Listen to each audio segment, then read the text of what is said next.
지금으로부터 1년 전에 저는 시카고를 향하는 차에 앉아서 운전을 하고 있었습니다. 그런데 걸려온 전화 한 통을 받았습니다. 전화를 받았더니 생명의 길 교회라는 곳에서 설교할 사람이 필요하다고 부탁을 해온 것이었습니다. 화요일날 전화를 하셔서 주일날 와서 설교를 해주겠냐고 말씀하셔서 첫 번째 든 생각은 급하긴 급했나 보다 이런 생각이었고요. 두 번째는 이게 그건가 라는 생각이 들었습니다.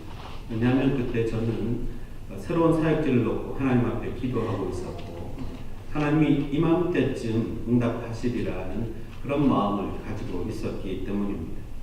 더구나 담임 목사를 청빙하고자 하는 교회에서 설교를 하러 오라고 하면 이것이 기회일 수도 있겠다라고 생각했었죠. 더구나 가족이 있는 로드 아일랜드라면 저에게도 굉장히 좋은 조건이라고 생각했습니다. 그런데 한 가지 더 떠오른 것이 있었습니다. 제가 기독신문이라는 인터넷에서 신문을 즐겨 보는데요. 그 신문을 딱 클릭하면 뜨는 광고가 있습니다.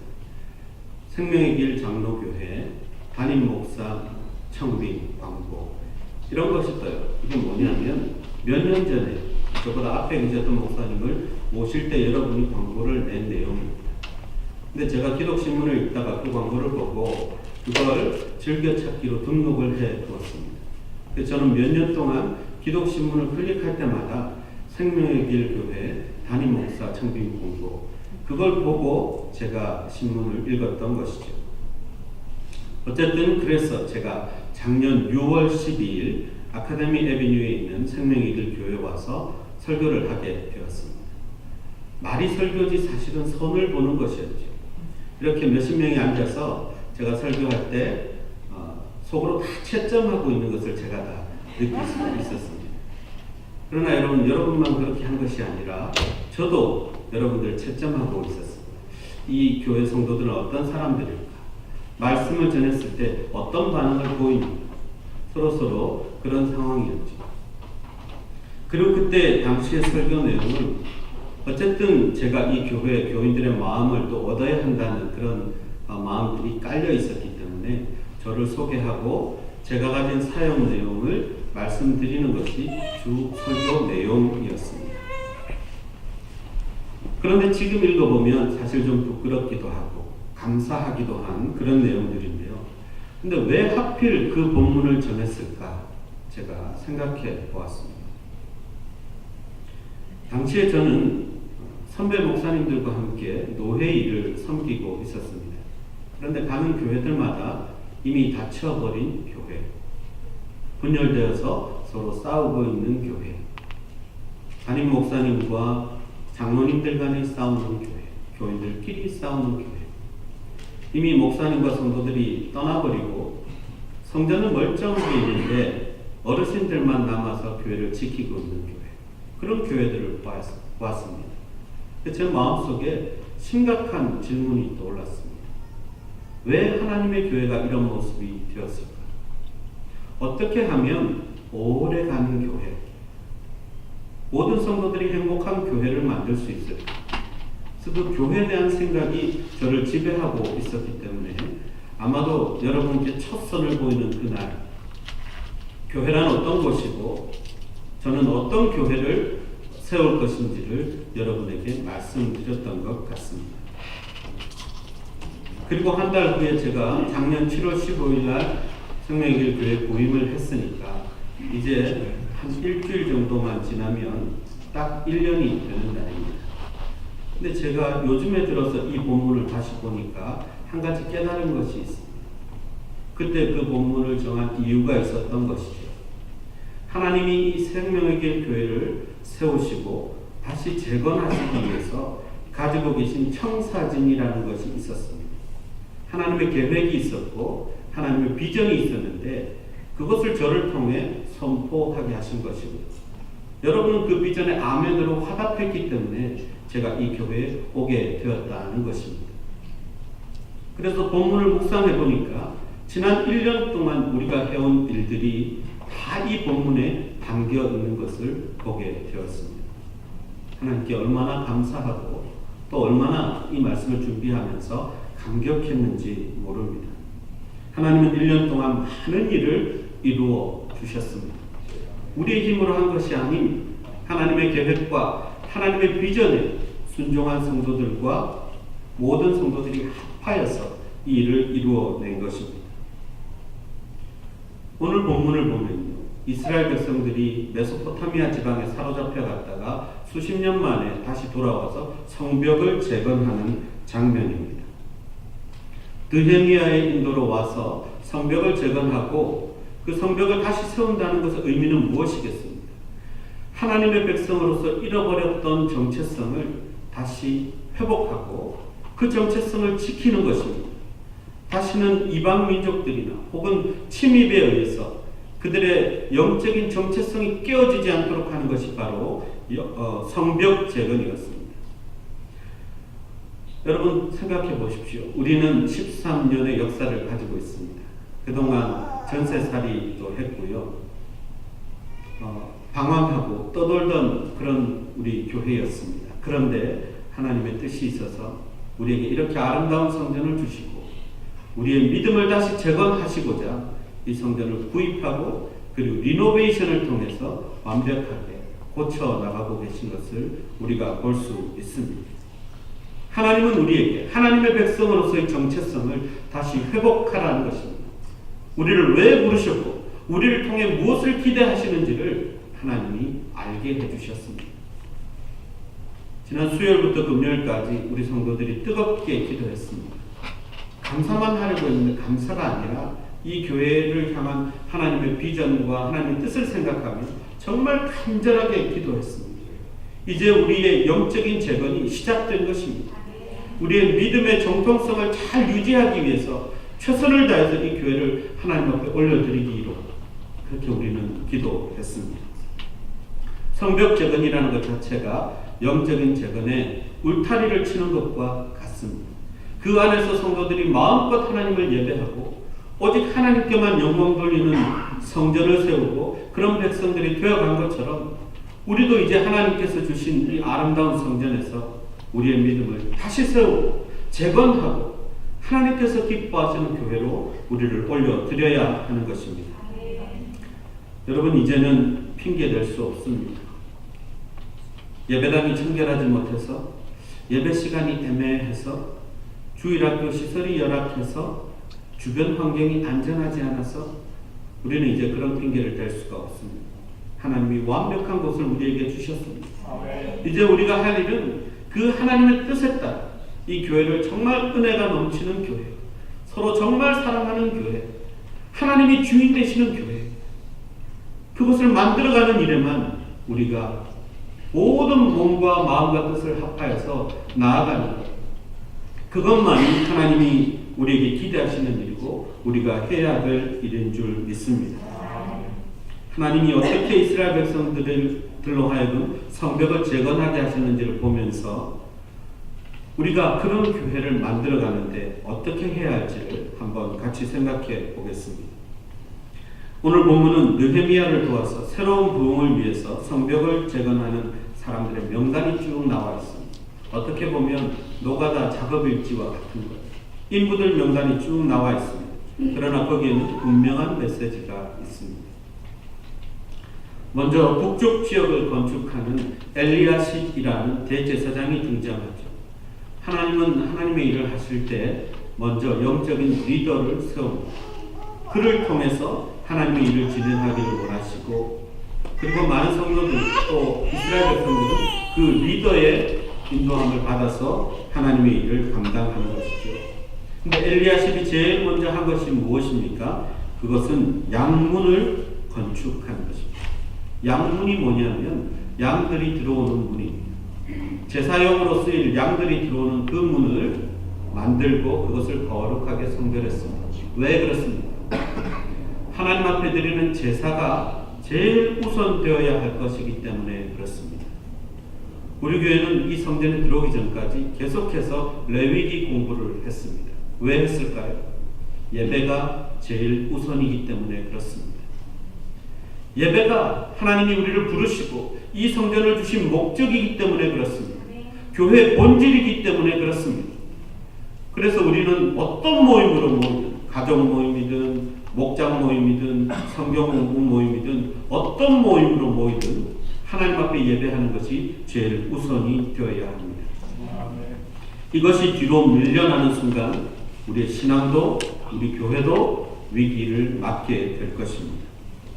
영적 부흥이라는 것은 예배로부터 시작되는 것입니다. 가정의 부흥도 예배에 달려 있습니다. 살아있는 예배를 드리는 가정, 교회 언제나 평안이 있고 기쁨이 있고 만족함이 있습니다. 그런데 예배를 통해 은혜가 채워지지 않으면 가정에서도 불만이고 교회에서도 불만이고 그렇게 됩니다. 직장도 마찬가지입니다. 예배가 우리가 사는 길이고 예배가 우리를 지켜줄 것입니다. 예배에 최선을 다하는 교회가 되어야 합니다. 가끔 이렇게 예배를 빠지시는 분들을 보면 저렇게 하다가 또 실족하겠구나 생각합니다. 그럼 아니나 다를까 또 실족해서 오는 것을 볼 수 있습니다. 그러나 정말 예배를 최우선으로 생각하고 잘 드리는 분들은 엄청난 시련과 고난을 당했을 때도 저분들은 이겨내겠구나 그런 생각이 듭니다. 그리고 그렇게 이겨내는 분들을 보게 됩니다. 예배하는 사람이 강한 사람입니다. 예배하지 않는 사람이 약한 사람입니다. 하나님은 예배하는 사람들을 큰 그릇으로 쓰셔서 그에게 은혜와 축복을 담아 주십니다. 우리 모든 가정들과 그리고 우리 교회가 평안하고 평안한 교회, 평안한 가정이 되기를 원하는데 그렇다면 예배가 가장 우선시 되어야 할 것입니다. 계속해서 이스라엘 백성들이 봉사를 하는 많은 일꾼들의 이름이 나오는데요. 이 일꾼들의 명단에 특징이 있습니다. 첫 번째는 지역 이름이 많이 나옵니다. 여리고 사람들, 드고아 사람들, 예루살렘 지방의 실력자, 베타게렘, 미스바 이렇게 지역 이름이 나오죠. 그 다음은 가문의 이름이 나옵니다. 누구의 아들, 누구의 손자 이렇게 나오죠. 하고 싶은 얘기가 뭐냐면 지역을 떠나서 그리고 가문을 떠나서 모든 사람들이 다 이 성벽 재건에 참여했다는 것을 보여줍니다. 직분과 직업도 다 다릅니다. 대제사장도 나왔고요. 레위인도 나왔고 그 다음에는 금장색 같은 금속 세공업자들이고요. 그리고 향품장사라고 적어놓았는데 화장품을 파는 상인들도 참여했습니다. 지방 정권의 실력자들도 있었고 평민도 있었습니다. 예루살렘의 지방의 절반을 다스리는 실력자의 아들도 있었습니다. 예루살렘 절반을 다스리는 실력자의 자제들이라면 굳이 이런 봉사에 나설 이유가 없습니다. 그러나 다 참여했다는 것입니다. 제사장과 레위, 평민 할 것 없이 어떤 직업을 가졌든 어느 지역 출신이든 누구나 다 이 성벽 재건에 참여했다는 것입니다. 제가 이 말씀을 보면서 우리 교회가 지금 이룬 모든 것들도 많은 분들이 참여해서 이루어졌다는 것을 다시 한번 확인하게 되었습니다. 새 성전 준비위원들도요. 다 직분도 다르고 직업도 다 다릅니다. 그런데 다 참여해서 한 마음으로 함께 이 일을 이루어내셨고요. 성전 구입이며 그리고 이사하는 문제며 물품을 구입하는 데 있어서 모든 성도들이 요소에서 열심히 일하고 섬겼습니다. 특별한 능력이 없어도 다른 사람이 하는 일을 돕기만 해도 모든 성도들이 다 참여했습니다. 얼마나 감사한지 모릅니다. 이스라엘 백성들처럼 우리 교회 교인들이 다 뛰어들어서 이 일을 이루어낸 것입니다. 그 중에는 생업을 그냥 접어놓고 막 매일 나와서 교회를 섬긴 분도 계시고요.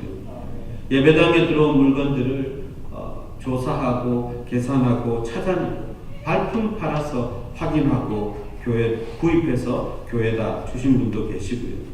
어떻게 하면 교회를 더 아름답게 꾸밀까 날마다 연구하며 아름다운 물품들을 찾아내신 분들도 있고요. 말없이 도운 분들도 있고요. 모든 분들이 다 이 일에 참여했습니다. 물론 가끔 의견이 안 맞았을 때도 있었습니다. 그러나 의견이 하나로 모아지고 결정이 되면 모두가 순종해서 이 일을 추진했기에 우리가 오늘을 맞이했습니다. 아직도 안팎에 여러 가지 공사가 남아 있고요. 또 페인트 칠도 해야 되고 정리해야 될 것도 많지만 얼마나 감사합니다. 여기에 와 있는 것이 어떤 때는 믿기지 않을 때도 있습니다. 얼마나 서로가 자랑스럽습니다. 각자가 맡은 일을 잘 감당했기 때문입니다. 모든 분이 다 수고하셨는데요.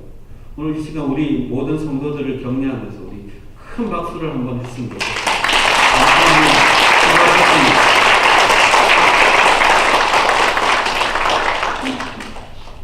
건축 헌금도 많은 분들이 참여하셨는데요. 저는 누가 헌금을 하셨는지는 모릅니다. 그런데 장로님께 여쭤보니까 약 40여 명이 건축 헌금에 참여하셨습니다.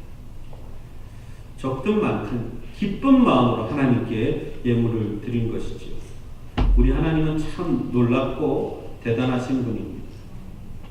하나님이 우리에게 선물을 하나 주셨는데요. 우리 물품을 구입하는 분들이 냉장고를 사러 가서 냉장고를 사왔습니다. 그런데 우리가 처음 생각하기는 좀 좋지만 약간 흠이 있어서 싸게 파는 거. 그래서 전시되어 있던 덴트가 있는 그런 냉장고를 계약하고 왔는데 교회로 배달되어 온 냉장고를 보니까 포장도 뜯지 않은 새 것이 왔어요. 그래서 이게 어떻게 된 일일까 이런 생각을 했는데요. 어제 우리가 전화를 드렸습니다. 그 파는 곳에 전화를 해서 이렇게 해서 새 냉장고가 왔는데 이거 어떻게 해야 됩니까? 우리는 당장 내일 예배도 드리고 여긴 교회인데 강조했어요. 여기는 교회인데 지금 냉장고가 왔는데 도로 가져가고 뭐 흠 있는 거 갖다 주시겠습니까? 어떻게 하겠습니까? 잠시 그들이 아마 회의를 한 것 같아요. 그리고 우리에게 알려주기를 그냥 쓰십시오. 교회 도네이션 하는 마음으로 아마 그렇게 결정한 것 같습니다. 하나님께서 좋은 선물을 주셨습니다. 그런데 제가 그 사건을 보고 또 깨달은 것이 있어요. 하나님이 왜 바꾸셨을까? 하나님은 흠이 있는 것을 받지 않으신 그런 거룩함을 구약 성경을 통해서 우리에게 이미 가르쳐 주신 바가 있습니다. 이스라엘 백성들이 제물을 드릴 때마다 제사장들이 그걸 검사를 했어요. 뭘 검사했을까요? 가격이 얼마인지를 봤을까요? 아니요. 제물은 자기 형편에 따라 드리는 거예요. 그래서 어떤 사람은 소를 바치고 양을 바치지만 어떤 사람은 비둘기나 곡식을 바칩니다. 제사장이 뭘 봅니까? 얼마나 비싼 건지를 보지 않고 흠이 있나 없나 정결한 것인가를 보는 거예요. 그래서 우리가 하나님 앞에 드릴 때는 비싸고 싸고가 중요한 것이 아니라 깨끗하고 흠이 없는 것을 드려야 되겠구나 이런 생각을 또 하게 되었습니다. 여러분 하나님 앞에 기쁜 마음으로 도네이션 하실 때 가능하면 뭐 그것이 쓰던 것이든 아니면 새 것이든 상관없고 가격이 얼마나 비싸고 싸고 그것이 중요한 게 아니라 깨끗하고 하나님이 쓰실 만한 내가 쓰면 내게 유익이 되지만 하나님께 드리면 더 기쁜 것 그런 것을 드리셔야 합니다. 내가 안 쓰고 처박아 놓은 것 이런 걸 하나님 앞에 드리는 게 아니에요. 사과 하나를 먹어도 흠 없는 것 그 중에 골라서 여러분 드시잖아요. 하나님께는 왜 흠이 있는 것을 드리겠습니까? 정결하고 깨끗하게 그런 것들을 하나님 앞에 드릴 수 있기를 바랍니다. 다음 건축 명단을 보면 13절 이하에는 분문, 샘문 등으로 이어지는데요. 이 분문은 뭐냐 하면 한마디로 말하면 배설물이 나가는 문입니다. 똥이 나가는 문입니다. 똥차 지나가는 문이에요. 그 문을 성별하고 건축하고 하는데 사람들이 참여를 했습니다. 어떻게 보면 아주 더러운 일이지만 그러나 꼭 필요한 일에 여기에 헌신한 사람들이 있었다는 것이죠. 교회 일을 하다 보면 이렇게 눈에 잘 보이고 화려하고 남들에게 칭찬 듣는 그런 일이 있는가 하면 정말 남들이 안 알아주고 남들이 몰라주는 그렇지만 힘들고 어려운 일들이 있습니다. 그런데 꼭 그런 일들을 하는 분들이 계세요. 여러분 여기 음향시설하고 또 성전하면서요 우리 교인들이 이 지붕에도 다 올라갔어요. 그 먼지와 어둠을 헤치고 몇 번을 올라가서 다 구멍 뚫고 선 깔고 다 했어요. 밑에 지하 지붕도 마찬가지예요. 그 키친의 어려운 공사도 우리 교인들이 다 했습니다. 왜 그런 줄 아세요? 남들에게 시키면 얼마든지 쉽게 할 수 있는 일인데 본인들이 몸을 바쳐서 했습니다. 먼지 다 뒤집었습니다. 우리가 처음 세웠던 예산으로 이렇게 리노베이션 하는 거는요, 그건 불가능한 일이에요. 근데 그것이 가능했던 이유는 많은 부분을 우리 성도들이 몸으로 그리고 자신을 바쳐서 일했기 때문에 그렇습니다. 그분들이 더럽고 힘들고 어려운 일을 왜 그렇게 도맡아서 했겠습니까? 하나님 사랑하는 마음으로 한 것입니다. 하나님 그걸 모르실 것 같습니까? 저도 그렇게 고생하고 있는 성도들을 보면 마음이 아픈데 하나님은 어떤 눈으로 지켜보고 계실까요? 그러나 이렇게 어렵고 힘든 일을 하는 분들은요, 하나님이 다음에 꼭 리더로 세우십니다. 리더는 그런 사람이어야 하기 때문에 그렇습니다. 여러분, 앞으로 우리가 이 교회를 세워나갈 때 여러분이 주어진 일들을 감당하기 어렵다고 힘들다고 내려놓지 마십시오.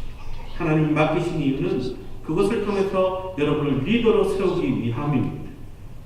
남들이 안 하려고 하는 일 도맡아서 해요. 남들이 꺼리는 일 최선을 다해서 감당하는 우리 성도들이 되기를 바랍니다. 이것이 참 교회의 모습입니다. 이것이 하나님이 기대하시는 영적인 부흥입니다. 이어서 건축한 사람들의 명단을 보면요, 이제 샘문을 건축합니다. 15절. 신선한 물을 성 안으로 들여보내는 그런 문을 달았던 것이죠. 그런데 여러분, 놀랍게도 이 문을 건축한 사람들은 이 성 안에 사는 사람들이 아닙니다. 무슨 말이냐면 이 일을 통해서 자기가 얻을 유익이 없는 사람들, 이익 계산을 해보면 자기에게 도움이 없는 일에 사람들이 뛰어들어서 했다는 것이죠. 얼마나 아름답습니까? 교회 일을 할 때 이게 내게 무슨 이익이 되지? 이 일을 하면 내게 무엇이 남을까? 그렇게 생각해서는 안 됩니다. 내게는 아무 유익이 없는 일이라 할지라도 하나님의 나라와 교회를 위한 일이라면 최선을 다해서 하는 사람들이 되어야 합니다. 여러분, 앞에 제가 건축 헌금 얘기를 했는데요, 그런 얘기를 들었습니다. 구체적인 이름이나 이런 걸 모르지만 우리 성도들만 헌금을 한 게 아니에요. 우리 성도들의 형제, 자매, 아들, 친척 이런 분들이 다 헌금을 보내주셨고요. 교회를 이미 떠난 성도들도 이 교회를 위해서 헌금을 보내주셨어요. 얼마나 아름다운 일입니까? 저는 감동했습니다. 본인들이 이 교회를 통해서, 이 성전을 통해서 누릴 유익이 없음에도 불구하고 하나님을 사랑하고 교회를 사랑하기 때문에 자기들이 아끼는 물질이지만 이 교회를 위해서 헌금을 했습니다. 여러분, 교회는 그렇게 세워지는 것입니다. 그렇게 부흥의 길을 가게 되는 것입니다. 오늘 본문을 보면요, 제일 많이 나오는 단어가 있습니다. 그 다음은이라는 단어하고요, 또 한 가지가 있는데 한 부분을 준수했다는 것입니다. 무슨 뜻이냐면 누군가가 성벽을 요만큼 해놓고 나면 또 다음 사람에서 그 다음 사람이 와서 하고, 또 그 다음 사람이 와서 하고, 또 그 다음 사람이 와서 하고, 그렇게 성벽이 완공되었다는 것입니다. 한두 사람에 의해서 그 성벽 전체가 완공될 수가 없습니다. 그러나 모든 사람들이 참여해서 각자에게 주어진 한 부분씩을 중수했기 때문에 한 부분씩 자기에게 맡겨진 부분만 잘 감당했음에도 불구하고 하나님은 그 모든 노력들을 가지고 성벽 전체를 아름답게 완성을 시켰습니다. 교회 일은 한두 사람이 하는 것 아닙니다. 돈 많은 사람 한두 명이면 이 성전은 사고도 남았습니다. 여러분의 집 가격보다도 낮은 가격이었을지도 모릅니다. 그런데 하나님은 그것을 허락하지 않으셨습니다. 모든 성도들이 조금씩 한 부분씩을 감당하게 하셨습니다. 공사를 하는 것도 마찬가지고, 이제 교회에 하나님의 물건들을 채워넣는 것도 마찬가지고, 여러분 각자가 할 수 있는 작은 부분이라 할지라도 한 부분씩을 담당하십시오. 이 교회를 하나님은 그렇게 만들어가길 원하십니다. 여러분, 그동안 너무 많이 수고하셨습니다. 여러분을 정말 칭찬하고 축복합니다.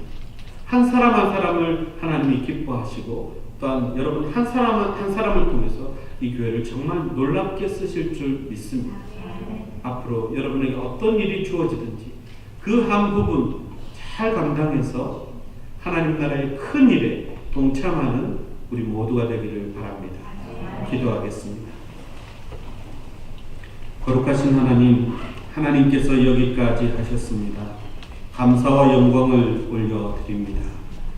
새 성전을 통해서 새로운 영적 부흥을 감당할 성도들이 여기에 있습니다. 이분들이 각자 자기의 몫을 한 부분씩을 잘 감당해서 하나님의 큰 뜻이 우리 교회를 통해 이루어질 수 있도록 축복하여 주옵소서.